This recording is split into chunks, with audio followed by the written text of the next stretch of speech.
America's best days are yet to come. That's because conservatives like you know and live the values our great country was built on. The Heritage Foundation exists to make sure your voice is heard in the D.C. swamp each day, shining the light on a bright future. The Heritage Foundation stands for your values and won't give up the fight because they know you never will. Paid for by the Heritage Foundation. He's here. He's here. Now, broadcasting from the underground command post, deep in the bowels of a hidden bunker, somewhere under the brick and steel of a nondescript building, we've once again made contact with our leader, Mark Levin.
Here, our number, 877-381-3811, 877-381-3811. Well, the Democrats are now accusing the Republicans of wanting to starve children. I got to get into this. And I want to talk about defending capitalism. We have a fantastic record, we capitalists. Fantastic record, those of us who believe in capitalism and reject economic socialism. But before we do, I feel like I have to do this every day. It's very frustrating to me, but I have to do what I have to do. You know, information is an important thing. Knowledge is an important thing. So it's important to have both. A little bit of experience doesn't hurt before commenting on certain things that you may not know a whole lot about. First of all, Israel, of course, doesn't control President Trump, nor has it ever controlled any past president. Israel is not ethnic cleansing. That would be the motivations and intentions of the Islamist terrorists, who do so brazenly throughout the Middle East and Africa. Slaughtering black Christians, all Christians, slaughtering Jews, slaughtering anybody who gets in their way, from Syria to Yemen, Lebanon. There aren't a whole lot of Jews or Christians left in the Arab countries or Muslim countries, are there? Why? In fact, there aren't a lot of Christians left in Bethlehem. Why is that? Black Christians are being slaughtered. Nigeria, the Congo, other places in Africa, enslaved by Muslim marauders. We hear nothing about that. Zero. Not the Jews doing it. Not the Jews who attacked us on 9/11 or 1993. The Israelis. Ethnic cleansing. Is that what we were doing when we hit Japan with 2 atomic bombs? No, we were trying to win a war. Dresden, Berlin. The multiple and unprecedented steps the IDF has taken to try and limit casualties at the cost of their own lives and increasing the longevity of the war in Gaza is no secret. Experts from all walks of life have explained it, but the Hamas lies and propaganda seem to overwhelm it. Israel is a multi-ethnic, multi-religious society and a democracy, the only democracy in the Middle East. How many Christians and Jews remain in these non-democracies? Qatar, Saudi Arabia, Jordan. The Coptic Christians in Egypt are brutalized. Iraq. I mean, for God's sakes, Bethlehem was the birthplace of Jesus Christ. It's now 85% Palestinian. You don't hear a word about this. And whatever Jews and Christians are left in any of these countries, they are brutalized. One exception is maybe Lebanon. Used to have a very solid democracy, Christian and Muslim, until Iran, Hezbollah, Muslim Brotherhood destroyed it. Destroyed it. But it looks like Lebanon has a chance, after many decades, of reestablishing its democracy. Why? Because Israel crushed Hezbollah. That's why, and defeated Iran in 12 days. That's why. So the Christians, they used to get elected, prime minister there and so forth, may get elected again. Which army was it that went into Syria to protect the Christian community there that was being slaughtered, with pastors being dragged out of their churches? It was Israel. Israel has Christians who fight for their country, Muslims who fight for their country. Oh, and this one, the Church of the Holy Sepulchre. Israel does not need pressure from the United States to protect the Church of the Holy Sepulchre, which it has been protecting since its very inception. In fact, it protects the Al-Aqsa Mosque, which was purposely built on the holiest Jewish site. It protects that. It protects all the holy sites, Jewish, Christian, Muslim, all of them. All of them. Church of the Holy Sepulchre has always been protected by the Israelis. It was the Jordanians when they took over the area. They were the threat. Now, these are basic facts. These are basic facts.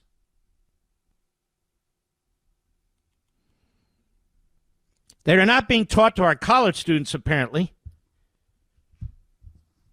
Not being taught to adults, apparently. Not being taught to politicians, apparently. These are basic facts. You know, this guy, Tommy Robinson, who gets attacked a lot, this guy's unbelievable. He's been in Israel for many weeks now. He's British. He's a nationalist. He believes in Britain first. He's been smeared. He's been thrown in jail by that government. But he says the grave threat to the West are these radical Islamists. They're destroying Britain. They've destroyed London. He says not the Jews, the Islamists. He says, I'm going to go to Israel. I'm going to meet with Netanyahu. I'm going to meet with some of these leaders. I'm going to do interviews. I'm going to find out what the hell's going on over there. And he's been posting these interviews. Our media don't do this.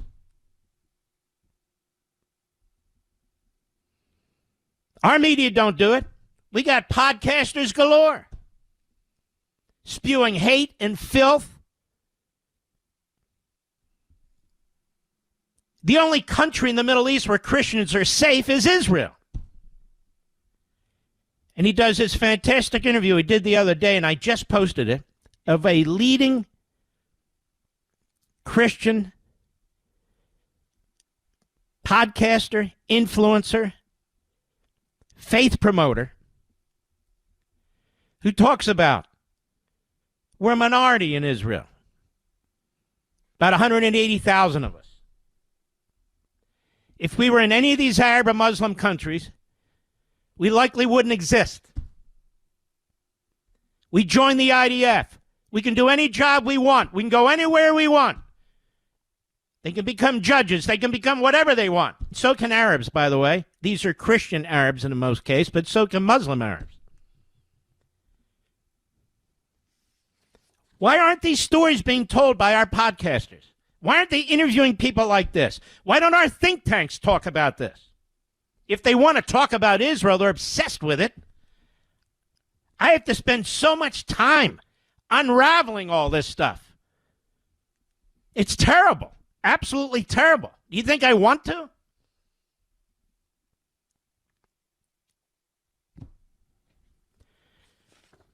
People say, well, aren't we allowed to disagree with Israel? Of course we're allowed to disagree with Israel. There are political parties that fight each other and disagree with each other in Israel. There are many people in the media in Israel who disagree with the government of Israel. They have a Knesset where they duke it out like a parliament. So that's not the debate. That's not the issue. The issue is the survivability of that country as a tiny little safe haven, the Holy Land. The Holy Land, where so many of us have our faiths born. We have nothing in common with Qatar that spends billions of dollars trying to destroy our country and the biggest funder of terrorism. Nothing. We have nothing in common with Saudi Arabia, another bunch of inbreds, a concocted country less than 100 years ago that was behind 9/11 as well as Qatar. We have nothing in common with these countries except oil, money. It's okay. We can have allies in the Middle East who aren't Christian or Jewish. We can have allies in the Far East who are Buddhist. We can have allies in India who are Hindu. It's all well and good. But what is it about this attempt to eviscerate a faith and a people? We're not talking about, well, you can disagree with Israel. And so when you literally defend your own existence, your own faith, you're demeaned and you're attacked. I'll give you an example, one that doesn't involve Israel or Jews or anything. Are you Catholic? Many of you are Catholic. It's a beautiful religion. It's a beautiful faith. You have a pope, especially the prior pope, very left-wing. People criticize that pope. I said almost nothing about that pope, did I, Mr. Producer? I didn't think it was appropriate. But people, they'll criticize that pope, criticize the things he said and the things he tried to do. He's quite liberal. That's okay. But that doesn't mean you trash Catholics. That doesn't mean you attack their faith. That doesn't mean you find conspiracies. That doesn't mean you platform individuals who are anti-Catholic. That's been going on a long time. The Ku Klux Klan went after Catholics just as it went after Jews and blacks. People forget this. I don't forget anything. I know my history. There's no way in hell that I would ever, in my worst nightmare, platform somebody who starts trashing Catholics as having an undue influence on our country.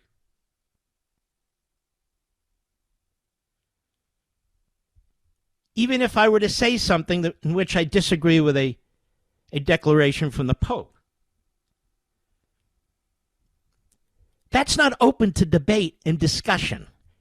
You don't come on this show, and I certainly don't invite somebody on my show who I know is trashing Catholics, who I know is anti-Catholic, or I'm not going to platform somebody who I know is a racist who's going to come on this show and attack black people left and right.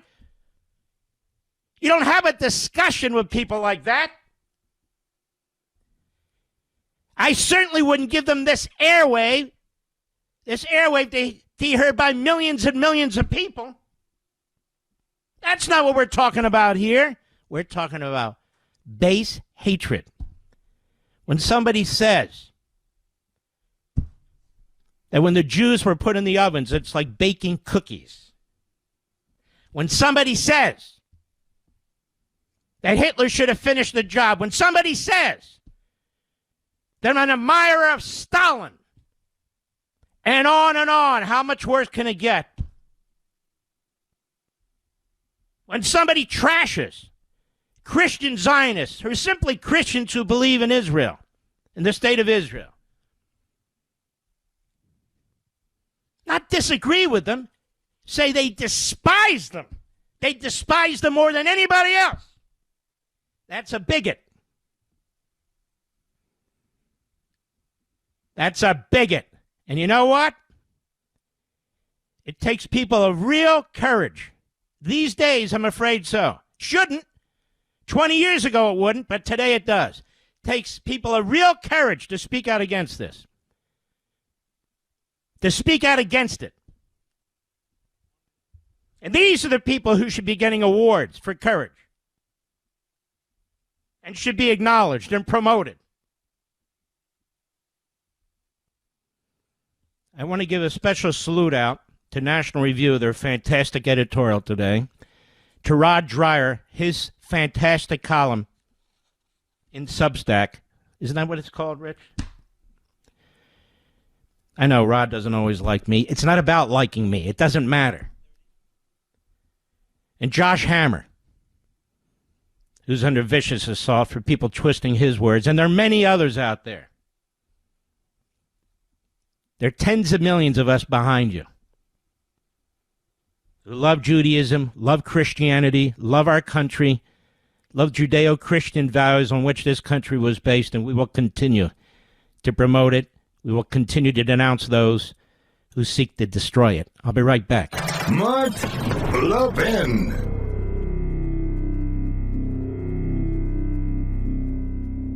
Folks, I have a question for you. Do you believe America's best days are still ahead? With the 250th anniversary of the signing of the Declaration of Independence coming up in less than a year, my friends at the Heritage Foundation are taking stock of the current situation, and they need your input. They've launched a survey on America's future to gauge how Americans feel right now about where we are as a nation and where we're headed in the next 250 years. You know, for decades, your American values have been under attack, but now, with President Trump's administration in office, we have an opportunity to turn the tide and usher in a new golden age for America. But the Heritage Foundation needs to hear from you. What policies do patriots like you most care about? What do you believe are the defining principles of America? What legacy do you believe we should pass on to the next generation? Please visit heritage.org/Levin today and share your feedback and help shape the future of America. That's heritage.org/LEVIN. Paid for by the Heritage Foundation. I haven't forgotten. We only have a minute here, so after the bottom of the hour, I want to explain why capitalism is the only humane economic system.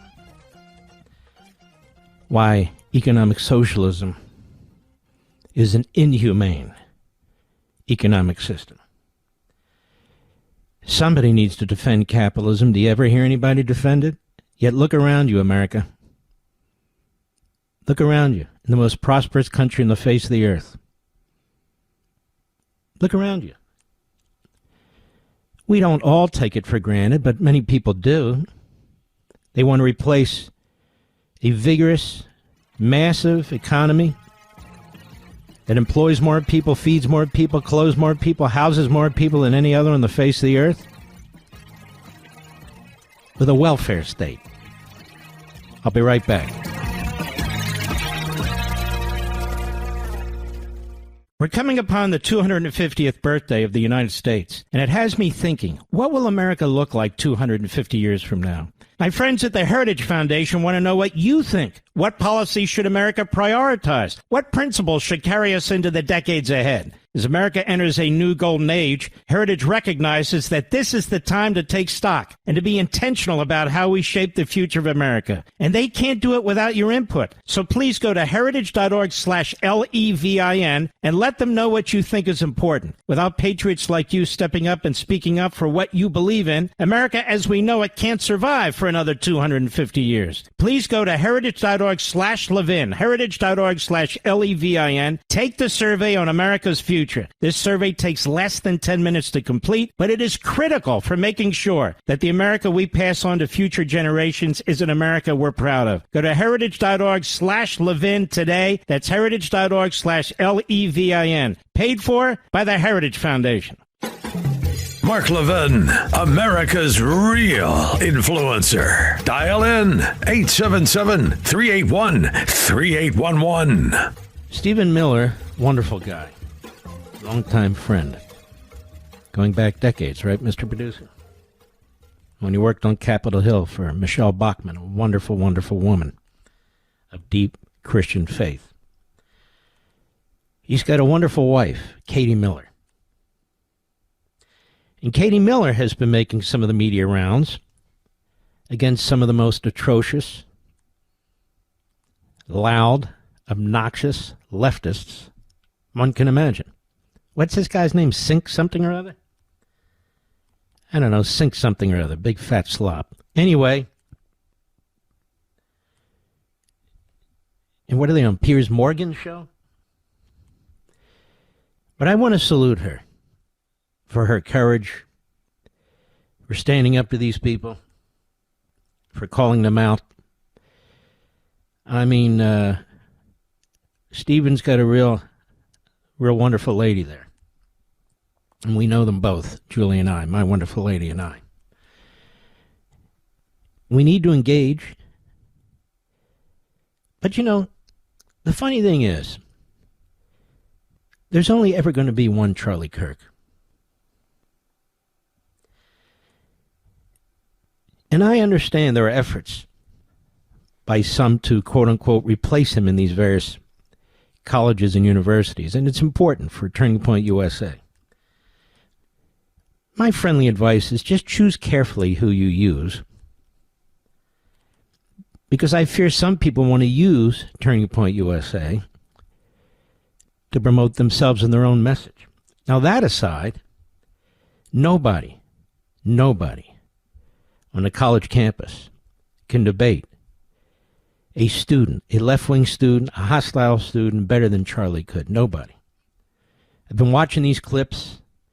There's been a conga line of broadcasters and politicians and others who've tried. It just demonstrates how remarkable and how important Charlie was.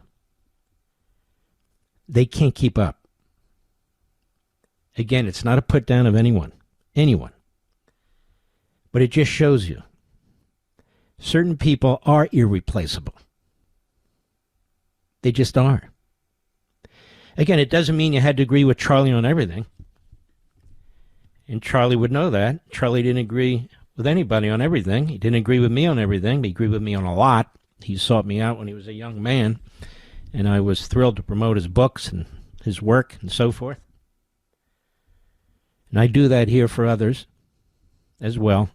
I believe there needs to be a foreign team because one day I'll be out of here. But nonetheless, I've noticed a big difference. So it just demonstrates how bad the loss is. It really does. And let me talk to you about capitalism and socialism. Oh, one other thing, as I was thinking during the break. What's going on right now is also a test of our principles as constitutional conservatives. Do we really believe in all the things we've said over the years, all the things we've written, all the organizations we've formed? Really? Do we? Will these conservative institutions be able to withstand what's happening with sort of the Ku Klux Klan right? It's really not that hard. It's not that hard. If you're a person of faith, real faith, person of principles, Judeo-Christian values, just a good, decent person. It's not that hard. And so you'll be able to make your own judgments. From time to time, I will make them publicly for myself on who's been able to use our principles, apply our principles, the things we've been taught since we were young, By young, I mean in synagogue and church, wherever. And whether we are pretenders to these various positions, organizations that many didn't create, but they take them over, or not. You know, it's no good to be talking about great philosophers, economic systems, constitutional systems, the founders, the framers, if in the end, when the battle's taking place, the battle of ideas, the battle of persuasion, the battle of politics, and you're on the wrong side, or you acquiesce to it, or you're silent. So the question is, which institutions that you and I have embraced, have loved, have adored, have respected, which ones will withstand this? Which ones will go into the battle and push for the right agenda? And which ones won't? And you're finding out quickly, and you're going to find out more, whether they be digital TV platforms, whether they be podcasts, whether they be radio shows, whether they be TV shows, whether they be legal foundations who've been doing great, whether they are think tanks, whether they're politicians. You're not going to be able to make a judgment. Because America is really at this point, this turning point. We conservatives, we constitutionalists, it should be very easy for us. But for some, apparently, it's very complicated and difficult, given various money conflicts, donor conflicts, friendship conflicts, association conflicts, whatever it is. Whatever it is. Some of these institutions are half a century old. Some are relatively new. How will they perform in the middle of the storm? Reagan talked about freedom being one generation away from extinction. We built a conservative infrastructure, a liberty infrastructure, based on principles and faith and ideas. Billions of dollars over the decades have been spent when you think about it. Now we will determine how that investment pans out. It won't be hard. People have to make a choice. I said this the other day. It's not about banning people, deplatforming people. It's about making a choice. Banning, deplatforming neo-Nazis, Klansmen, Marxists, Islamic. No. Where do you stand? Where does the institution that you defend and run, where does it stand? Where does the media platform, website, where does it stand? Where do you stand? Again, it's not complicated. Word salads, mumbo jumbo. It's not complicated, folks. That's why this program has lasted as long as it has, with the fantastic affiliates we have, the expansion into simultaneous podcasting, Sirius satellite radio, satellite, streaming, apps, YouTube, because we trust one another. We don't always have to agree with one another, but we have a basic belief and value system. Basic belief in our country, in love of our country. Basic belief. We talk about individualism and the individual, the Declaration of Independence. We talk about John Locke and Montesquieu, the importance of the individual. And then we have people who say, what are you, Jew? What are you this? What are you that? What, we can't criticize Israel? Trust me, Israel's criticized a lot. More than any other country on the face of the earth, as a matter of fact. So that's not the issue. When you attack, we know, you and I, exactly what I'm talking about. If something in your gut tells you it's wrong, it's wrong. If it takes somebody more than a sentence or two to take a principled stand, something is wrong. When you're attacking the greatest generation, when you take the side of Hitler against Churchill, or take the side of Stalin against Franklin Roosevelt, or you talk about human life like it's cookies, or you trash Christians because they're true believers, there's something wrong. Your gut tells you it's wrong. Your soul tells you it's wrong. And if it's coming from people who purport to represent you and me, we have a responsibility, ladies and gentlemen, to say, no, whoa, wait a minute. Wait a minute. That's not right. That's not correct. We don't believe that. It has nothing to do with our life's work, with our careers, with our faith, with our family. It's very important. Time for Choosing was a book that William Simon wrote, former Treasury Secretary, long gone. It's the title of the new editorial in National Review, a beautiful editorial. It's something I told you last week. It's time to choose. Maybe it was this week. You have to choose. These politicians who want to be congressmen and senators and president, they're going to have to choose. They're going to have to reveal themselves if they haven't already. I'll be right back. Mark Levin.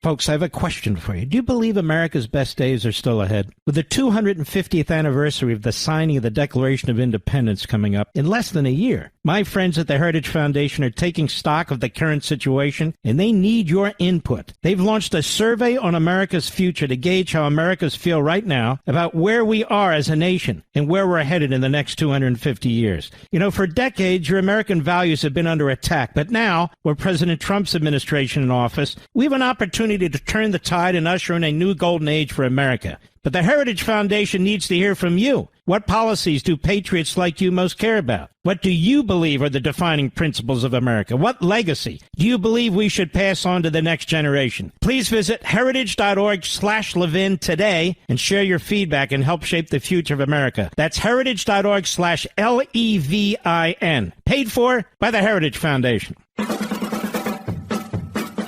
All right, I promise. A little bit now and a little bit after the top of the hour. Capitalism versus socialism is very, very important. They're going to run around as democratic socialists, even though they're Marxist Islamists, that we straighten this out. And fast, in a way that's understandable, basic, plain spoken. Let's start from a basic premise. Socialism is based on an ideology. Capitalism is not ideological. Let me repeat that. Socialism is based on an ideology. Capitalism is not ideological. Capitalism goes back to the beginning of mankind. Voluntary commerce. Somebody produces a product or service. They offer it to somebody else. Maybe back then they bartered. But barter has value. Now we have currency and so forth. It's a spontaneous economic arrangement involving the individual's wants and desires and needs and decision-making, motivation that belongs to the individual. Furthermore, when you have in modern society, in America as an example, tens of millions of individuals making billions of collective decisions every day, you root out the bad and you promote the good. Some things will work, some things won't. And that continues over and over and over again. That's how you get inventiveness, productivity, technological, cutting-edge devices. One idea built on top of another idea, competition of ideas. What else about capitalism? It is the only economic system, only one, that recognizes individual liberty, private property rights, and the right and free will of the individual. It's the only one. It has the least amount of government control, centralized government decision-making, like industrial policy, because in the case of socialism, you have ideologues making decisions. Or maybe you have some businessmen, rarely, but have some business experience, but they don't have every single potential experience, knowledge point, information necessary to make these decisions for all of you. You see, socialism basically substitutes a real small handful of masterminds who've mastered nothing, of ideologues, of politicians, to make decisions about your life. Ultimately, whether you live or die, whether you get medical care on time or not, what type of medical care you get, whether you get enough food to subsist, enough food for your family, whether you have shelter, a home, and on and on and on. Every aspect of a very complex economy. Mamdani has no idea how to do anything except use the iron fist of government to impose his ideology. He can talk about affordability all he wants. How would he know? And by the way, what's affordable for somebody is not affordable for somebody else. Redistributing wealth creates economic dislocation. The person who creates wealth creates advances, products, services, creates jobs, will create less of all of that if money by fiat of government is removed from that person and given to somebody else because that somebody else doesn't want to work, they're an illegal alien, or they just want something for nothing. Socialism promotes the welfare state. Capitalism promotes the individual. This segment of the podcast is exclusively sponsored by Pure Talk. Pure Talk offers great coverage and can save your family money on your wireless bill every single month. Go to puretalk.com to find the plan that's right for you. Thank you again for listening, and thank you so much for this sponsorship, Pure Talk. He's here. He's here. Now, broadcasting from the underground command post, deep in the bowels of a hidden bunker, somewhere under the brick and steel of a nondescript building, we've once again made contact with our leader, Mark Levin. Hello, America. Mark Levin here. Our number, 877-381-3811, 877-381-3811. I want to continue with capitalism and socialism. And after that, I want to discuss America First. Awful lot of people are saying they represent America First, and you, Mr. and Mrs. America, you do not. So let's talk about what that means. Sloganeering is really what Marxists do best, but apparently some of our people think it's important too. America First is a bumper sticker statement. What does it mean? People seem to think in all kinds of different positions, politicians and so forth, that it means whatever they believe. And if you believe otherwise, then you're not America First because they're America First. So we'll get into that. They didn't invent the phrase, and they don't own it. It's been around a long time. It's been used for good, and it's been used for bad. Capitalism and socialism. Would you rather go to a food market in America or a food market anywhere in socialist Europe. We've talked about this. Professor George Reisman, written a great book, big book, called Capitalism. There have been other great men and women who've written about it. Ayn Rand, Hayek, von Mises, Milton Friedman. These are old people. They're dead and gone. You may not want to read about them. A lot of great men and women are dead and gone, on whose shoulders we stand. That's why we have books. That's why we have history, knowledge. One generation learning from the next. The world didn't begin today with Nick Fuentes. Little Adolf. The world didn't begin today with Tucker Carlson and his platform of Holocaust deniers and attacking Christian Zionists and people of the Jewish faith. The world didn't begin today with Candace Owens. I guess we should debate her too, Mr. Producer. Whether or not the First Lady of France was born with a penis. I think we can do a little better than that, America. And everybody is not worth debating, and everybody's not worth platforming. Neo-Nazis, Klansmen, racists, bigots. These aren't policy disputes. These aren't white paper issues. These aren't debates about principle. Now we have Mamdani, who's never had a private sector job in his life. We have Sanders, who's never had a private sector job in his life. We have an AOC who could never pour a drink straight.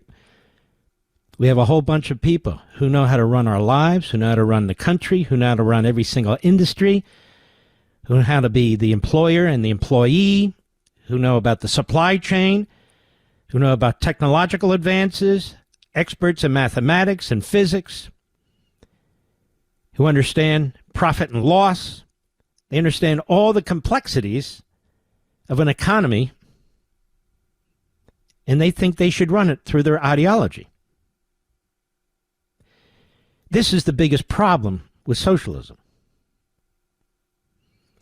Ideologues create impoverishment, destitution, hunger,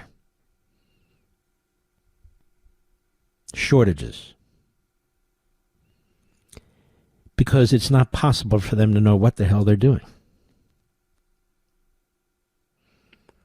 Just because somebody's elected to office or seizes office, they're not all of a sudden smarter than every other human being that's ever existed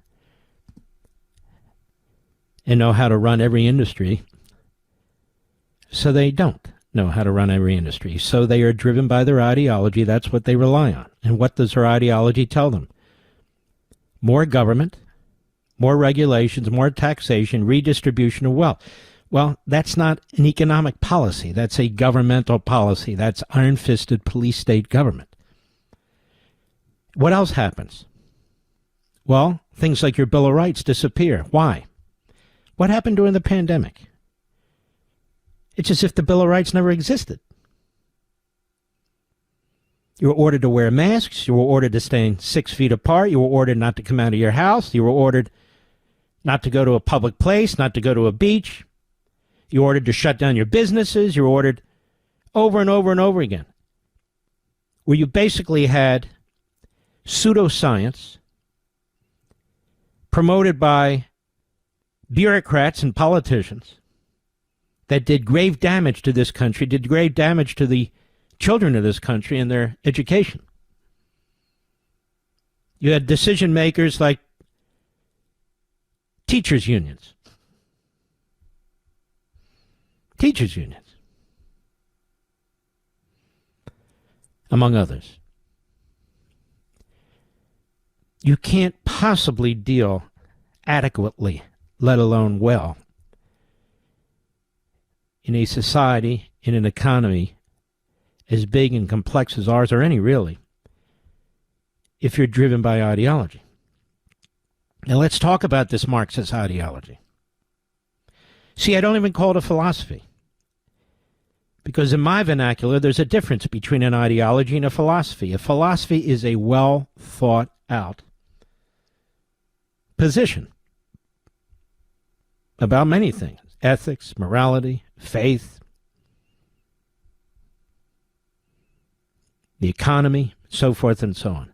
Ideology is not well thought out at all. It's my way or the highway. Ideology has the iron fist behind it. Philosophy does not.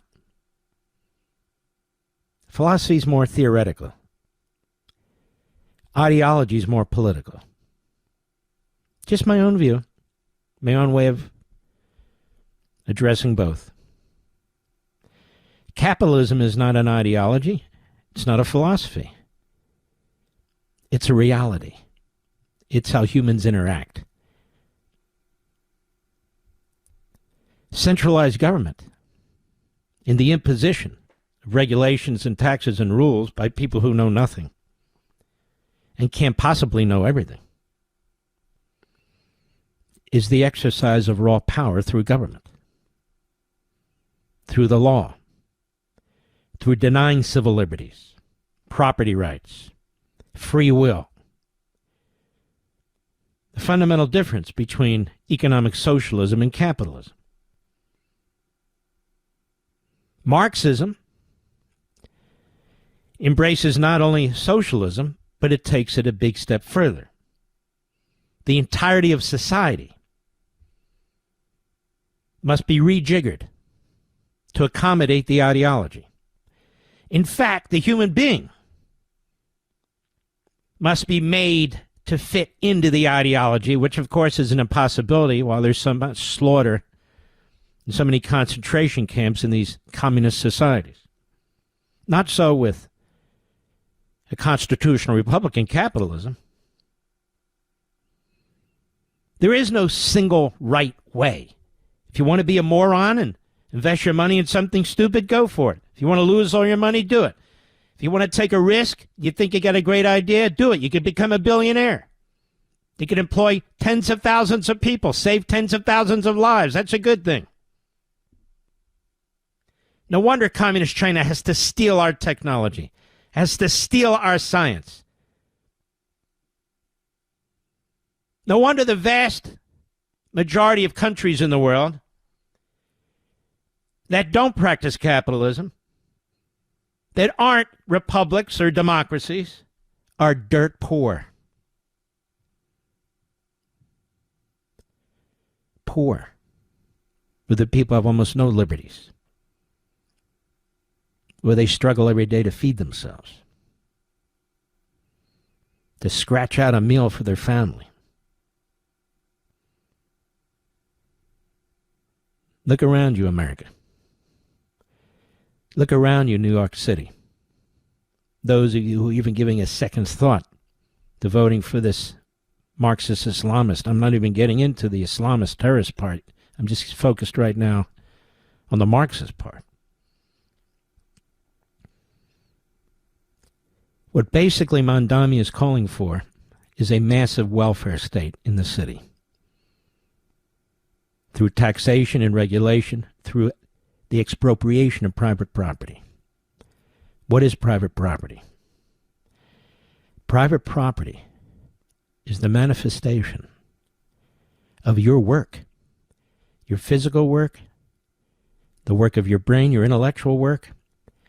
Private property is the manifestation of a big percentage of time you spend on this earth to acquire something that belongs to you and your family. That's not to be molested. It's yours. You earned it. Private property is among the most important human needs and desires that exist. People will fight to the death to protect their homes, to protect their property. They'll hire lawyers to stop somebody else from encroaching on their property. That's mine.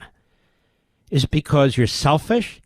You're a capitalist pig? No, it's because you spent what limited time you have on earth to create the circumstances to acquire that property.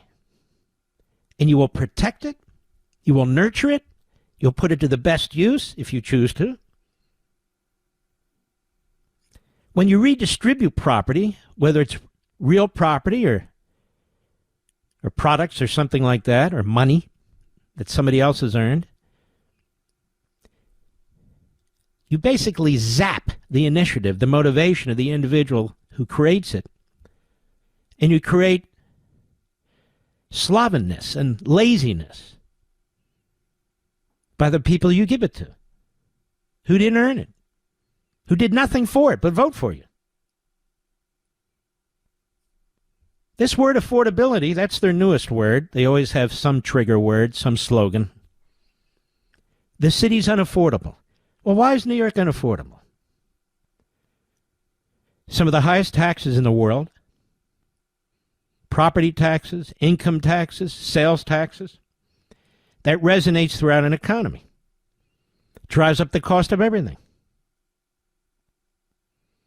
You've got rent control for people who are wealthy. Well, what does that do? That limits the amount of housing there is, apartments or condos or whatever you want to call them. Because people aren't going to build affordable housing for the plumbers, for the electricians, for the painters, the bricklayers, the construction workers, the roofers, whatever you want to call. They're not going to do that because they can't make enough money out of that. So they'll build multi-million-dollar townhouses, massive condominium complexes, and so forth and so on, multi-million-dollar penthouses. But they're not going to build, for the most part, the rancher or the duplex or the townhouse. It's not worth it. The zoning, the cost of the land, it's not worth it. So the very government that drives up these costs then says, we're going to fix it. How are you going to fix it? You need to surrender more of your liberty, more of your success, more of your earnings to the government. So rather than just having a typical and bad left-wing government, a de Blasio type government, whatever, now we're going to go all in, you see. And Mamdani has said, there shouldn't be a private housing market. We should be like Vienna, where 60% of the homes are owned by the government, and then the government lets people live in them. Now, what happens with that? We've done that before. It's called low-income housing, skyscrapers, where people are treated like what? Like numbers. Like sardines in a can. There's no upkeep. There's cockroaches, there's rats, there's crime, there's drugs. There's gangs. They take them over. They fill the void. We've seen this. Then we had a period of time, the late years of the Reagan administration and beyond, where these buildings were being dynamited, blown up because the experiment failed. But now here comes Mamdani. He's got a new idea. It's the same idea as before. When somebody owns a property, puts their own sweat and toil into it, raises enough money to put a down payment on a mortgage, they take care of their property. It's their property. When somebody gives it to somebody else, the government, they don't care about the upkeep. Easy come, easy go. They don't care. And so new housing is not built. Government housing is not kept up. At the same time, you're going to eviscerate the NYPD. So people will not be secure in these government housing projects. When they call the cops won't come because there are not enough of them. And what are they going to do anyway with the Soros prosecutors? The gangs get more powerful. The homeless take up hallway space and defecate and urinate in the hallways. This is what's coming. Drug sales. And then he says he favors prostitution. I have millions and millions of listeners, and many of you are in New York. Socialism and affordability are words that do not mix. It's like oil and water. I'll be right back. Mark Levin.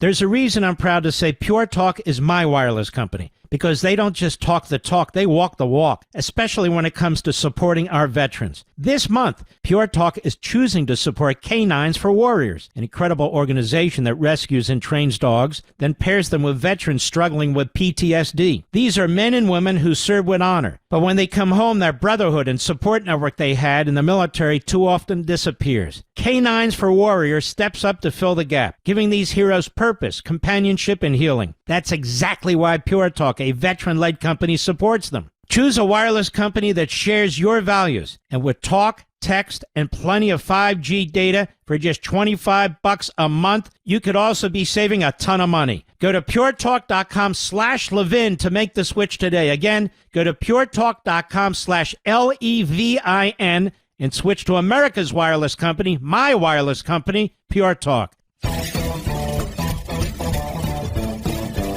So tell me this, America. Which country that has a largely socialist economic system is more prosperous than ours? Which country that has a largely socialist economic system has the variety of food and the quantity of food available to the most people, ours or theirs? Which country, socialist country or our country, has more housing for more people, more automobiles for more people, more motorcycles for more people, more pickup trucks for more people than our country? Which country has more pharmaceuticals, drugs, medicine available to more people than our country? Yes, even at a lower cost ultimately. Which one? Which country has a more advanced technological sector than our country? Which socialist country? Why in the hell would people vote to voluntarily destroy what they have and replace it with something that is a complete and utter human failure?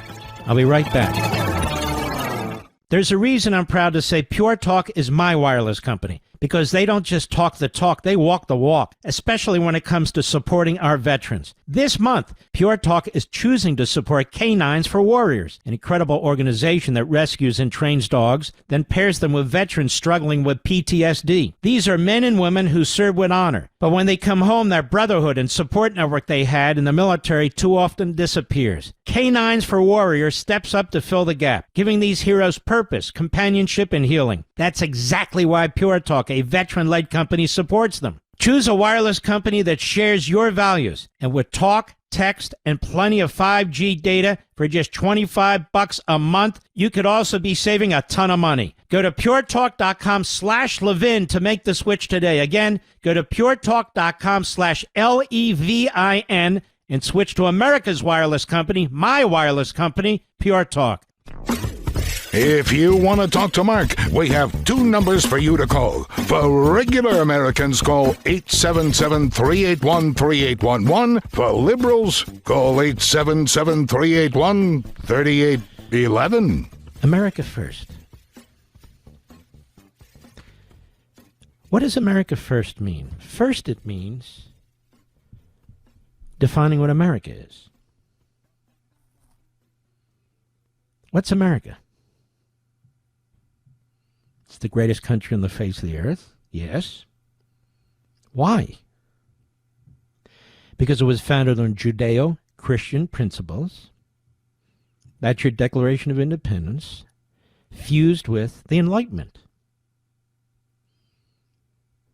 Power checking power, representative government, limited government. The people are the sovereign because of the children of God. He is the sovereign. You have unalienable rights that no government can give or take. They belong to you because you're you.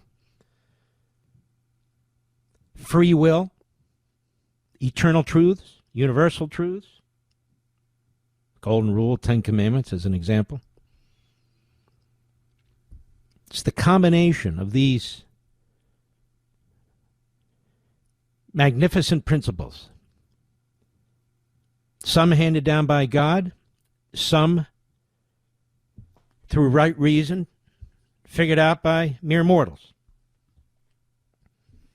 That's America.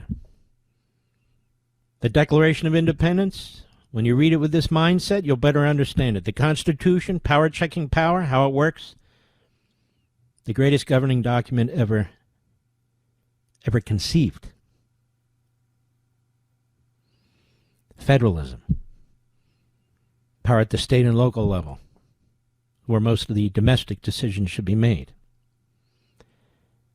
Now, there's some powers that are given to the federal government, and that power, in many cases, is very significant. Very significant. Respects the individual, respects state and local authority, the necessity of a central government that needs to be really strong in certain areas, like national security, securing the border, ensuring a sound dollar, and so forth and so on. Are any of you against that? Are you constitutional conservatives? You believe in America first? Sure. So a lot of this comes down to, for the isolationists and their supporters, foreign policy. Foreign policy. Now, just for a very, very minimal primer, we would never have won the Revolutionary War without the help of three countries. Most of all, France and their navy in the Battle of Yorktown. It was the final battle, significant battle.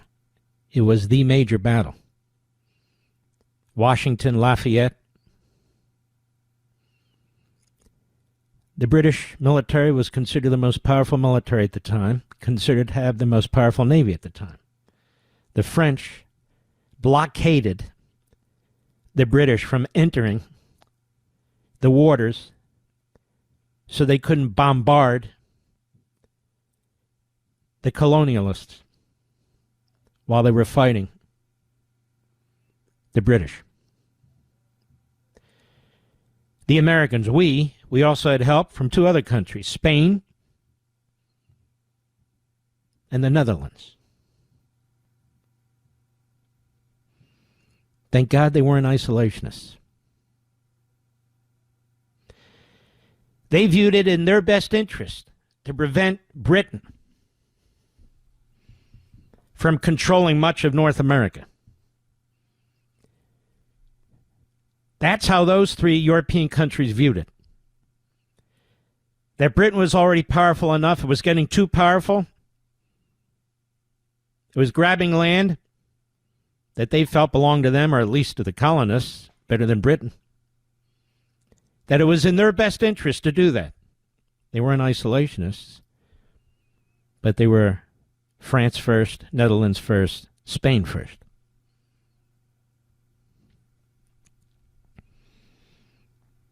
George Washington, his farewell address, written by Hamilton, Madison, Jefferson, and ultimately Washington. People cite it all the time about foreign alliances. Beware foreign alliances. He was right. And the reason he said that was because he was concerned that this new nation, which was nearly bankrupt, that didn't have a navy to speak of, that if it had aligned with Britain or France in any significant way, the nation, America, would have been defeated by one army or the other. He wasn't against alliances. He feared that potential alliance. People are always taking this out of context. Always. America first.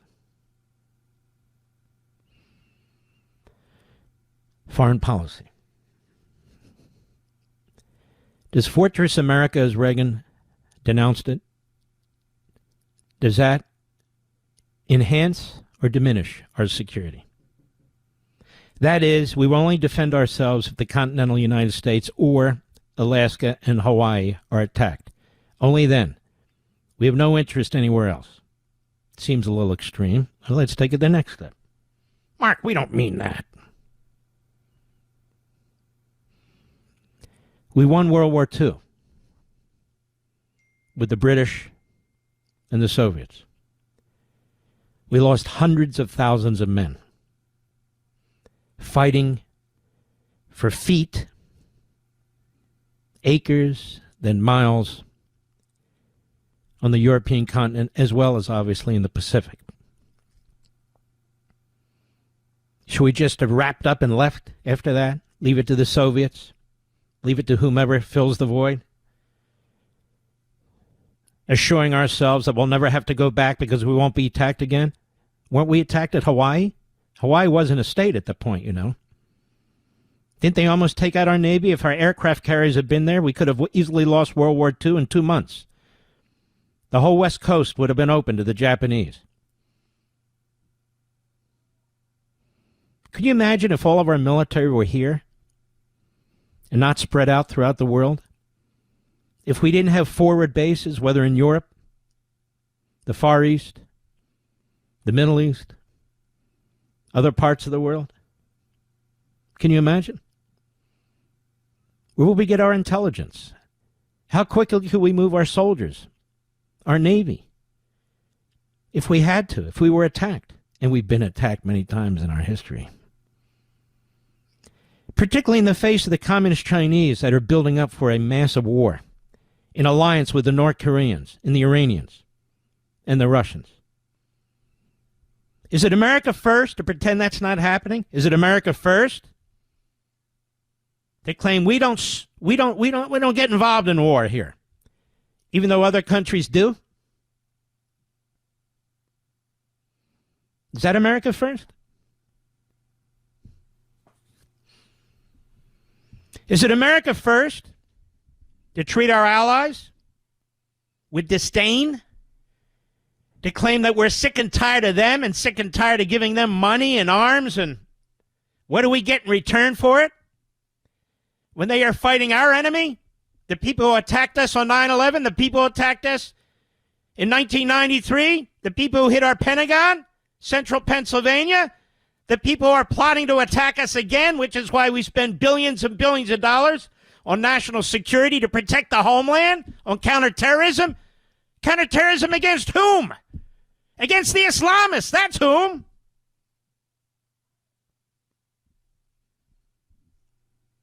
That's who.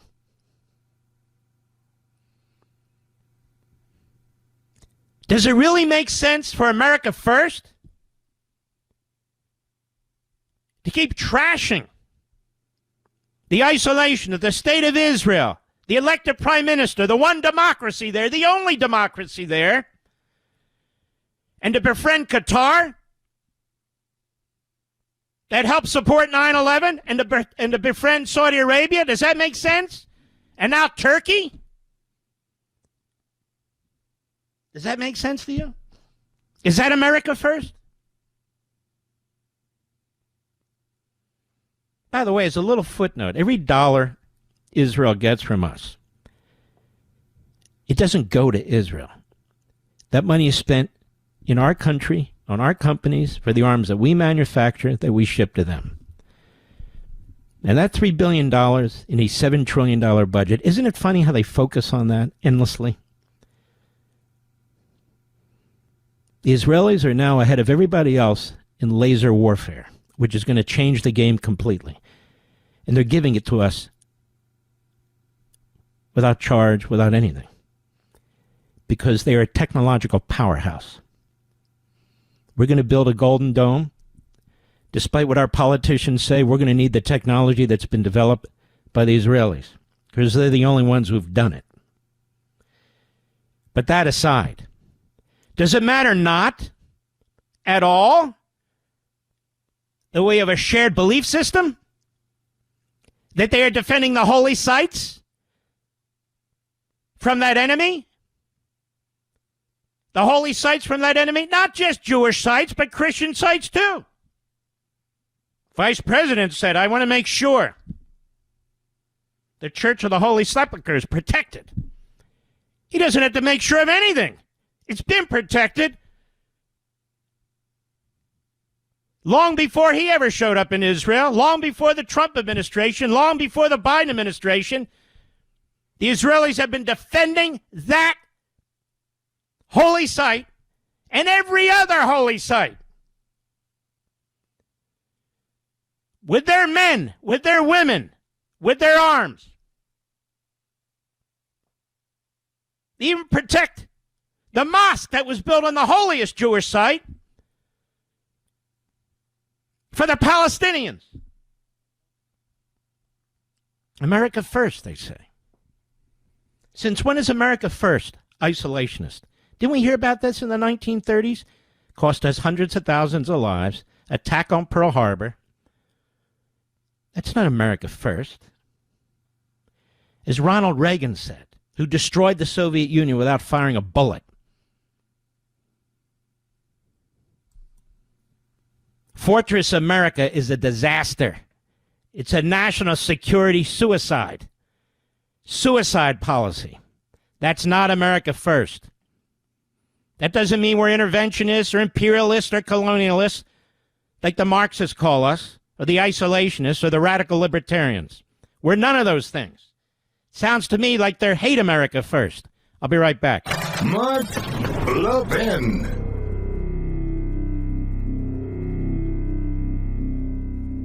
There's a reason I'm proud to say Pure Talk is my wireless company, because they don't just talk the talk, they walk the walk, especially when it comes to supporting our veterans. This month, Pure Talk is choosing to support Canines for Warriors, an incredible organization that rescues and trains dogs, then pairs them with veterans struggling with PTSD. These are men and women who serve with honor, but when they come home, their brotherhood and support network they had in the military too often disappears. Canines for Warriors steps up to fill the gap, giving these heroes purpose, companionship, and healing. That's exactly why Pure Talk, a veteran-led company, supports them. Choose a wireless company that shares your values, and with talk, text, and plenty of 5G data for just $25 a month, you could also be saving a ton of money. Go to puretalk.com/Levin to make the switch today. Again, go to puretalk.com/LEVIN and switch to America's wireless company, my wireless company, Pure Talk.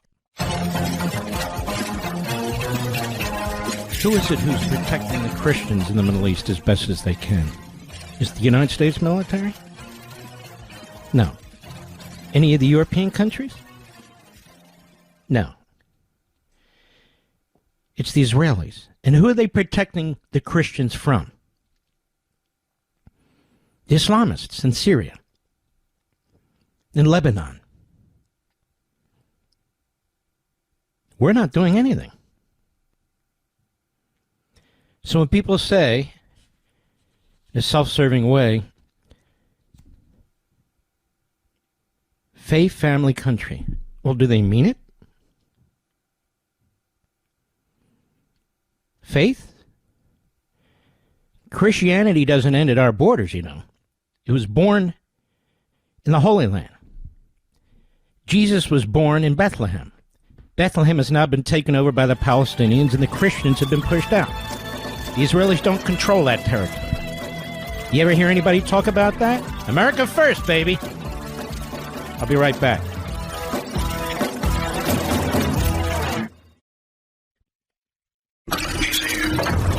He's here. Now, broadcasting from the underground command post, deep in the bowels of a hidden bunker, somewhere under the brick and steel of a nondescript building, we've once again made contact with our leader, Mark Levin. Quasi-professional. Helps if I turn the microphone on. Hello, America. Mark Levin here. Our number, 877-381-3811. 877-381-3811. Barack Milhouse Benito Obama is being slammed for backing a white Democrat, Spanberger, in Virginia for governor after scolding voters who are not voting for Kamala Harris because she's black. Now, we've known this for a long time. The Democrat Party doesn't give a damn about minorities who don't support their agenda. Give a damn. Former President Barack Milhouse Bennett. Okay, these ads keep popping up. One more, and I'm not going to read this article. It's just too much. Let's see here. Yeah, hold on, America. My McAfee keeps kicking in, Rich. What is that all about? Well, they picked it up at the wrong time. In any event, Milhouse is coming under attack, of course not by Democrats, because they're hypocrites to their core, because of the lecture he was giving. Remember, young black men in the black community? You got to vote for Kamala Harris. She's black. You know, we got to stick together. But when it comes to Winston Sears, who's running for governor of Virginia, she's a black woman. He's backing the liberal white woman because he's a fraud. He's a phony. Obamacare is a disaster. It's blown up our healthcare system. Democrats are desperately trying to save it in order to save his reputation. They don't care about you. They could care less about you, people on Obamacare. We're there to protect them, and we want the subsidies increased. But they're the ones last year who controlled everything, who said the subsidies are for 1 year. 1 year. Now they're the great saviors. They're liars. And the American people are onto this. But it's getting worse and worse, and I love the way they say, all Donald Trump has to do, Donald Trump said, send him the bill and he'll sign it. With his own hand, you know, not with an auto pen. He'll sign it. But they won't do it. So on the one hand, they block the money being spent, and then on the other, they say, we need the money. We need the money. It's so vile. It's so thoroughly dishonest. And yet this is who they are. This is what they do. Republicans, Politico, are growing tired of Marjorie Taylor Greene, her shutdown attacks. So I understand she's going to be on The View. She's loved by the left now. Oh, we never thought we'd say this, but we love her. She's fantastic. She's unbelievable. She's the only one with guts to speak out. You know, Rush used to talk about this. This is how they get a Republican to flip on issues or overall. Praise them. Give them press. This is Politico. Republicans are growing tired of MTG's shutdown attacks. She's doubled down on her critiques of the speaker and his team, with the shutdown now well into its fourth week. You know, you wouldn't want her in a foxhole with you, would you, Mr. Producer? She's part of that fantastic cabal. Marjorie Taylor Greene, they write, is on the warpath against her own party's handling of the government shutdown, and her fellow Republicans are increasingly calling her out the firebrand. Now she's a firebrand. Not a kook, not a nut, not a radical extremist. The firebrand, three-term lawmaker, long an ally of President Trump, who she's been attacking too, and they write, has distanced herself from Republican leadership in recent months. And as the shutdown drags on, she's loud and usually lonely. A dissent risks fracturing Republicans' efforts to present a united front and pressure Democrats into caving on funding the government. You know, we usually complain about these rhinos, you know, the Susan Collinses, the Lisa Murkowskis, or the kooks, the Rand Pauls, people like that in the House, similar people. But here it's the firebrand. The firebrand who the left now loves. Don't spend much time worrying about what Marjorie is saying, says Senator Ted Cruz on CNBC's Squawk Box on Wednesday.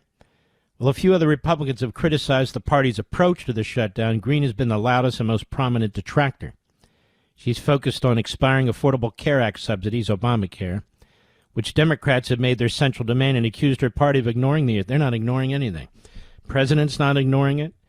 They want to scrap it and come up with something that's better. She has complained, said, well, where is it? Let's see it. And I think it was Cruz or somebody else had said, if you have a plan, why don't you present it? You remember the House. You know how to write a bill. right? Not a single Republican in leadership talked to us about this or has given us a plan to help Americans deal with their health insurance premiums doubling, she wrote in a social media post. Okay, what's your plan? Republicans have continually indicated they'll negotiate on health care premiums only after the shutdown. It's a good idea, get the jets running, make sure they're safe, make sure the military's paid, the TSA's paid, really essential people are covered. Get the food stamps taken care of, things like that. And then they say, just give us the no-frills bill. The president will sign it. Then we'll have negotiations.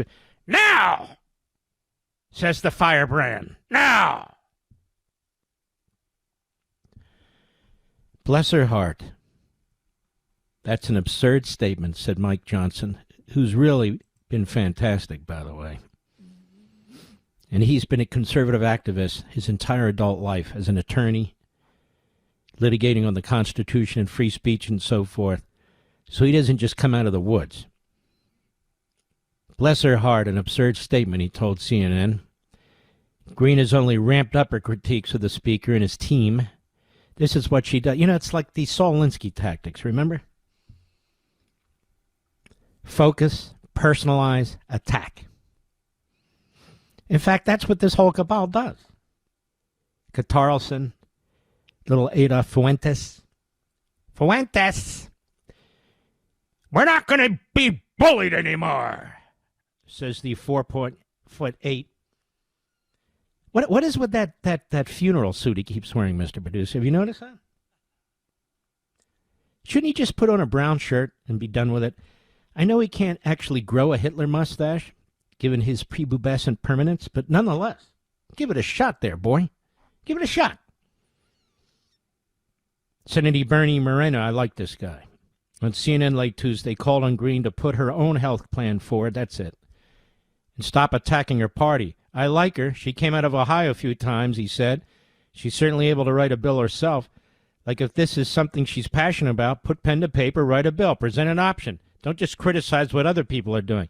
See, this is what I like. That guy's an entrepreneur. He's not a lifetime politician.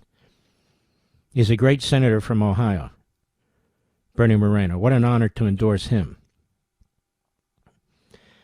Now, Green's disagreement with the Republicans stretches beyond the shutdown. She broke party ranks by calling Israel's actions in Gaza a genocide. In July, and was one of just a handful of Republicans to sign a discharge petition from Thomas Massie and Ro Khanna, and would force a floor vote on the Epstein files. Well, she has her priorities right.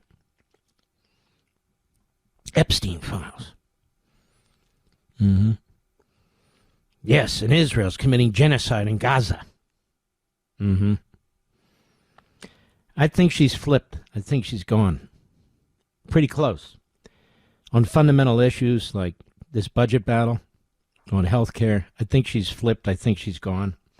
If she didn't come from an overwhelmingly Republican district, the most Republican district in Georgia, I think she could be primaried and defeated. But it's like anything that's one party. If it's a one-party congressional district, essentially, Democrat, Republican, you get a lot of kooks.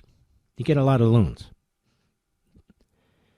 Green's office did not immediately respond to a request for comment, but the party, Crude said, is moving on. Suddenly Marjorie is for massive government spending and taxes, and she's for open borders and amnesty. Okay, fine. Oh, and Islamism, too. That is Islamists, I should say. That's not where the American people are. Where the American people are is real simple. We're on day 29 of the stupidest shutdown. As usual, Ted's right. Marjorie's going to get very angry. She's going to start her social post, Mr. Producer. It's going to, oh, yeah? Well, you know what? Israel, and then there's Israel.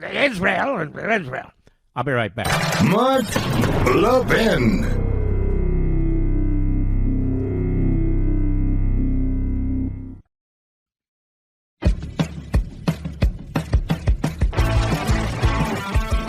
Bernie Sanders at a press conference yesterday on the shutdown, such as it is. Cut one, go.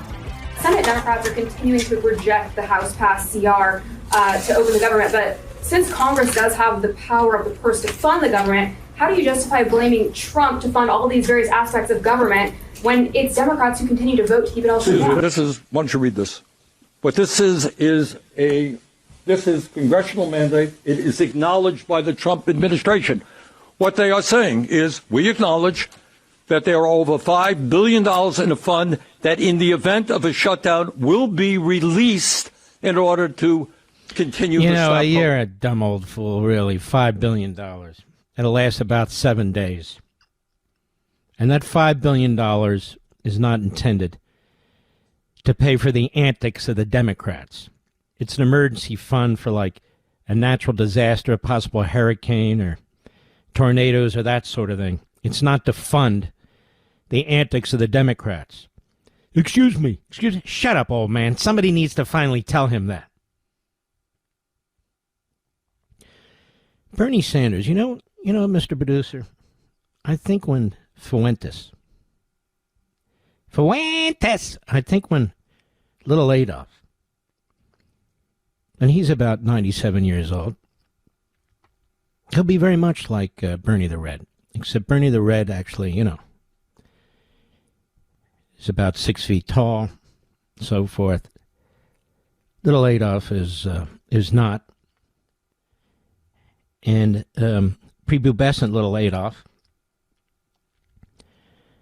with that stupid suit, that funeral suit that he wears, he's got to get that brown shirt. He's a brown shirt. Maybe get him some really polished boots. I don't think he can goose step. I don't think he's physically able to, but you never know. Probably practices at home in his basement, in his underwear. He's a bully, He's a bully. He was obviously kicked around a lot, like a soccer ball. And so now he just lashes out. It's the Jews. It's the evangelical Christians. It's the impure whites. It's Hitler wasn't so bad. The oven's like baking cookies. Stalin, I remember his birthday, December 18th. Let's just have a conversation, shall we? Would Nick try and persuade him? Just have a we're people of ideas, are we not? No. We're people of morality with ideas. How come they don't just go right to the source and platform neo-Nazis and Klansmen? If that's the argument, then why not? Obviously, I'm not advocating for it. They are. Sure, why not? Because you don't give credibility to people who are loathsome, even dangerous. That's why not. You expect people to have moral parameters in their lives and how they conduct themselves. It applies also to broadcasting, podcasting, all other kinds of casting. Here's Schmucky Schumer on the floor of the Senate today. Cut 2, go. Halting SNAP benefits, ordering his own Department of Agriculture to rip its own contingency plan. The money's there, over $6 billion in emergency funds. Okay, so you got Sanders saying it's $5 billion. You got Schumer saying it's over $6 billion. It won't last, as if that's going to fund the food stamps program. Do you know how much we spend on the food stamps program every year? In excess of $100 billion. So this is a shiny object. They're trying to defend themselves. I have a better idea. Just pass the continuing resolution, and that'll take care of that. No, we got to fix health care that we destroyed. We got to fix the Affordable Unaffordable Care Act. Obamacare that we destroyed. We need hundreds of billions in subsidies. Just ask Marjorie Taylor Greene. That's right. Hundreds of billions in subsidies. We shouldn't change the program. We shouldn't have a new program. She doesn't have a new program. No. Just do what the Democrats say. The Democrats want to spend another $1.5 trillion. Is that okay with you, America? That's going to drive up inflation even worse. Is that okay with you, America? It's going to drive up interest rates. Is that okay with you, America? You're going to lose your jobs. Now talk about health care. Inflation affects health care too. This isn't rocket scientists. But then again, look what we're dealing with. Look what we're dealing with. Mental midgets. Speaking of which, Fuentes. All right. We have our friend Byron Donalds right here. Byron, how are you, brother? How you doing, Mark? It's good to be with you. I'm on a little rant. I'm not going to drag you into my world, so don't worry, Byron. But I do want to talk to you about the shutdown. So the Democrats won't vote for this continuing resolution. You voted for it. I think every Republican did in the House, every Republican in the Senate except for Rand Paul. And then when the money's denied to the FAA, to the TSA, to the military for food stamps, they blame you and Trump. Now, how does that work? It doesn't work. It's crazy. What they want to try to do is, and Mark, here's what's going on. They think that because the media would jump on like a bunch of lemmings and blame Republicans for previous shutdowns, they think that's going to work here. But this is nuts. This is the same thing that Chuck Schumer and Senate Democrats voted for back in March. They just did it earlier this year. But what they're trying to do is prove that they're a bunch of tough guys to the crazy radical left, that they somehow know the recipe for trying to beat Donald Trump and to beat the MAGA agenda. But it's not going to work because they have no policy. They got no real ideas that are going to help the American people. They're trying to find a way to stave off the crazy radical left. That's what Chuck Schumer's doing. And they're leading the country, once again, down the wrong road. It makes no sense. You're listening to Byron Donalds, who is a brilliant individual, brilliant even before he was in the House of Representatives. I know this because he used to listen to this radio show. Just kidding you, Byron, but you did used to listen to this radio show. And I still do from time to time, my friend. But yes, I was an avid listener for a long time. Thank you, brother. But here's the point.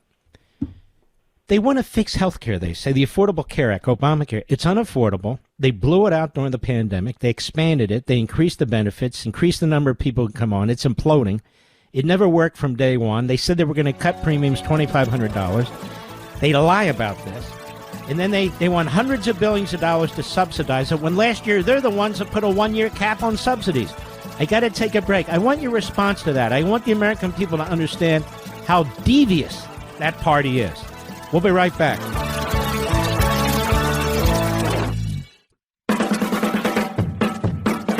Mark Levin, the thunder on the right.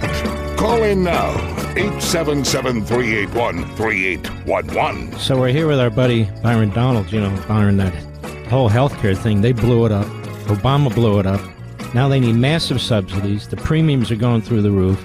That's what happens with Democrat government control of healthcare. And what they're saying is, just give us more money. But, Mark, that was always the plan. I remember listening to your show 15 years ago, my friend. You talked about this. Obamacare was nothing but a Trojan horse for single-payer health care. It was always designed for the premiums to go up. It was designed to trap Americans into a healthcare system where all it needed was more money, more money, more money. And then you get some knucklehead like Bernie Sanders or I guess Mamdani or AOC, they would say, this isn't working. We need single payer. That was always the design. It was always about socialized healthcare in America, and it's not working. What we need are market-centered, patient-centered healthcare policies, not everything run out of Washington, where every possible fingernail, ingrown toenail is covered, and the premiums are through the roof. Mark, today, even if you have a health insurance policy, most Americans don't have the disposable income to pay the deductible. So what do you have? You're just paying the insurance companies a bunch of money, but you don't even have the money to pay the deductibles in order to access all the care under the policy. It doesn't make any sense. It's not working. Yeah, it has to be. They have to start over. I mean, otherwise you're going to be subsidizing this to the end of time, and the premiums are going to go up to the end of time, and the consumer, the American citizen who's on this awful plan, they're not going to see any improvement at all, are they, Byron? No, they're not. You're right. We got to start over. We have a lot of different proposals that will work. We got close to repealing and replacing Obamacare back in 2017.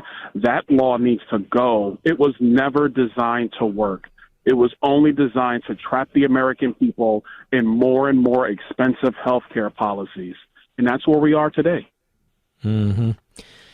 And you guys do have plans, right? I mean, you've been working on them, and they need to be discussed and fine-tuned, and you're prepared to do that. In fact, you want to do that. 100%. You know, our mutual good friend, my buddy Chip Roy out of Texas, Chip has a couple of plans that will work. More emphasis on health savings accounts, more emphasis on catastrophic health policies. So, yeah, if you're young in America, you don't need to have Cadillac plated health insurance. You probably need something that'll just help you get to the doctor for routine visits. And other than that, you just need a catastrophic plan to cover what you need. But there's ways to do this. Community rating has been a disaster. It's just offloaded the cost to the middle class in America. That's all that's done. So there's ways to do this. We have a lot of prescriptions. But the Democrats, they will take us down this road to perdition of more government subsidies, which is not going to fix health care. It's only going to make health care even more expensive in America. And they want to spend a fortune refunding NPR and public TV, and they definitely want to give illegal aliens Medicaid. They're saying they don't. That's because it's a word game with them. They brought in all these illegal aliens. They pretend that they legalized them through parole and everything. And they're the people where you guys said, no, don't play games. You're breaking the law. We're not subsidizing them at the cost of the American citizen. And then they go on TV and they lie about it. They keep lying about it. 100%, Mark. Here's how the scam works. Illegal aliens go to the emergency rooms in our country, right? So what these blue states have done is they game Medicaid. They suck as much federal dollars out of Washington into their state budgets. And then with the surplus on their side of their budget, they're using that to pay for illegal alien health care. It is a scam. That's one of the reasons why they're fighting for this. They're fighting on this shutdown, because what they're trying to do is have us undo the reforms that would end the scam of illegal aliens getting health care in the United States. And this is what they're fighting for. They're not fighting for the pipe fitter trying to just go to work.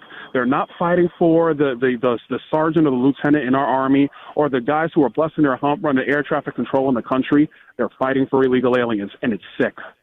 Mm-hmm. Well, you're a good man. Thank you for joining us. I'm sure we'll have you before Thanksgiving, but if not, you and your beautiful family. You know, folks, he's a beautiful family. My wife loves your wife, by the way. She thinks she's the best. Yes, she does. Just fantastic. She thinks you're pretty good, too, you know, Byron. So anyway. Hey, my friend, love you. Give Julie our best. You guys take it easy. God bless. Likewise. God bless. Good man. All right, Richie Rich. So the Democrats create crises, pseudo-events that become real events. They create pain for a certain percentage of the population, inconvenience, by screwing around with 17% of the budget, but trying to really make it hurt, and then blame the Republicans and blame the president and do all these outrageous things in hopes that you're too stupid to know. Now, one of the worst, who truly is a stupid person, is Kathy Hochul, the pretend governor of New York. Listen to this one. Cut 3, go. This is a moment for our community to rise up and respond to something that can only be described as a moral crisis. Listen to this. Listen to this. Because I believe it's immoral for people to suffer, because Republicans will not unleash the food emergency funds that are sitting there. Oh, yeah. Unleash the $5 billion, or is it $6 billion, or whatever it is, for the $100 billion food stamps program. That'll buy applesauce for about 2 hours. Why don't you just unleash it all? Why don't you just do that? Isn't it amazing? So they're demanding that the president fine $5 to $6 billion that the agriculture secretary says doesn't exist, but even if it did, it's not lawful. Use it, because we Democrats, we want you to use that so we can continue with our scamming of the American people. They want the American people, you, Mr. and Mrs. America, to believe that the Republicans are not funding these measures. When the Republicans passed the bill in the House, passed it in the Senate, you need a filibuster-proof vote. You need 60 votes. They only have 53 Republicans, only 52 of whom voted for it. Rand Paul, of course, voted against it. But you get the point. And then they expect the media to go along because the media wants to go along. The media will. This Dana Bash over at CNN, she's trying to be Caitlin, what's her name? Collins. She's desperate to be Caitlin Collins, who gets all the attention because Caitlin Collins is sort of a hitman for the Democrats, and dumb as they come. The problem for Dana Bash is she's just dumb as they come. So now she wants to be a hitman for the Democrats. She's a Democrat sympathizer, but now she's really into it. Oh, yes. So they do these things. But you know, the great Mike Johnson, who's hated by the barely literate Marjorie Taylor Greene, a.k.a. Marjorie Trader Greene. Uh-oh. There she goes, right on the social media. The Jews, Gaza, Israel. Fox, how can you... Anyway, let's listen to Mike Johnson. Cut 4, go. When it comes to SNAP, some of the Democrats have argued that you can use this contingency fund, but the truth is there's no legal mechanism to do it. Unlike with WIC funding that was attached to a 1930s-era statute that was related to tariff funds because it was related to nutrition and food coming over the border, there's no such legal avenue to give SNAP funding now. It doesn't exist. The problem is the contingency and the authority to do that was voted down in the CR when the Democrats themselves did it. So the president has lamented this. He has informed USDA and everybody. Do as best you can, but the money doesn't exist to do it. The simplest way to end the pain and the simplest way to make this stop is for the Democrats to do the obvious and right thing and vote for the nonpartisan funding measure so that we can turn everything back on. Then we will get back here, and then we will debate all these other extraneous issues. And the Democrats keep voting no, while claiming they want to fund these things. So vote yes. John Thune's been great. Here he is on CNBC today, the Republican leader, the majority leader in the Senate. Cut 6, go. I think their leadership is in a box. You've got the New York mayoral election coming up. You've got all these left-wing groups that are, clamoring for attention and to fight with Trump. And I just think the Democrat leaders are scared and threatened by all this outside noise and afraid to open up the government. So if this happens, I think it happens through the rank and file Democrats who come to the conclusion that this isn't in anybody's best interest. And I think that's going to happen, Becky. It's always a matter of time. I mean, like I said, I've been through a few of these, and there isn't anything instructive about it. Nobody wins. This is just to me, it's a stupid exercise. It needs to end, and the sooner the better. But apparently the Senate Democrats are representing New York City and Mamdani, despite the fact that Senate Democrats come from all over the country. Apparently their allegiance is to the Democratic Socialists in Mamdani and AOC, not to their constituents, all over the country, including in rural areas. So the Democrat Senate, the Democrat senators, but for a Fetterman and one or two others, are lining up behind Mamdani, the New York City radical Marxist Islamist Democrats. You see my point? People say, oh, it's just the base. It's not the base. It's now the party. Chuck Schumer now is an AOC Democrat. He's a Mamdani Democrat. Everybody keeps saying he's worried about them. He is them. He's doing their dirty work right now. Chuck Schumer is carrying the ball for Mamdani and AOC and Bernie Sanders. That's what he's doing, as the great Donald Trump likes to call him. He's a Palestinian. He's an Islamist. It's funny, but the truth is that Schumer has been conquered. He's now AOC, Bernie Sanders, and Mamdani. There's no difference because he's doing their dirty work. There's no difference at all. I'll be right back. Mark Levin.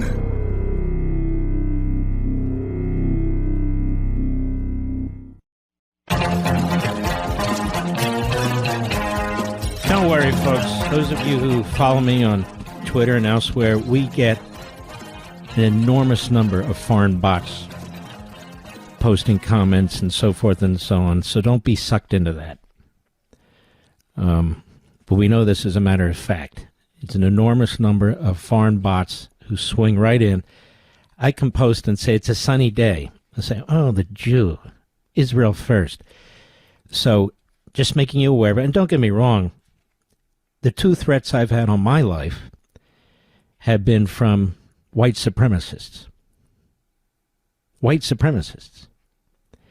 So there is that out there. I guess I need to talk to them, don't you think, Mr. Producer? We need to debate. Okay. Let's see. Let us go to Lofton, Clemson, South Carolina, XM Satellite. Lofton, how are you? Good, Mark. I just wanted to thank you for what you've been doing. I grew up listening to you, and you kind of inspired me to become chairman of my college's Young Americans for Freedom chapter. So thank you for inspiring me. Well, first of all, thank you. There is a Turning Point USA, but people should not forget Young Americans for Freedom, the Leadership Institute, Campus Reform. We have a lot of great groups, including Charlie's group, that are doing wonderful things on campus. So I want to thank you, Lofton. Of course. Well, thank you. And if any young people are listening, Young Americans is a great organization. So my question to you is, how do I deal with the so-called conservatives at my school who keep promoting Jew hatred and Israel hatred? How do I combat that in a proper manner? Isn't it amazing how it's spreading? Who is pushing this? What groups are pushing this on campus? It's bad. Do you know? It's bad, Mark. It's all over the place with my generation. But who's pushing it? Are they listening to Tucker? Are they listening to Candace? Is it one of the youth organizations? What is it? You can be honest. It's all three of them: Tucker, Candace, Fuentes. Mm-hmm. Yeah. And the conservative youth groups like Young Americans Foundation and others are fighting it? I know YAF is. They're fighting it hard. Are the others not fighting it? I'd say Turning Point definitely is. At some of the upper levels, I'm seeing a lot of stuff coming out of the young Republicans and college Republicans, those kind of organizations. It's incredible, isn't it? Absolutely incredible. Well, this is our battle for all of our generations, and that's why it's important that conservative entities, whether they be media entities, think tanks, and so forth, push back. Because I think if we lose the younger generation to secularism or false idols or Islamism or whatever you want to call it, we're going to lose the country. Lofton, keep up the good fight. I appreciate it, man. God bless you. We salute our armed forces, police officers, firefighters, emergency personnel, our truckers, the men and women in Ukraine, the men and women in Israel, and you, the American people, red-blooded Yanks. Thank God for you. Have a wonderful evening. Be safe, and God bless.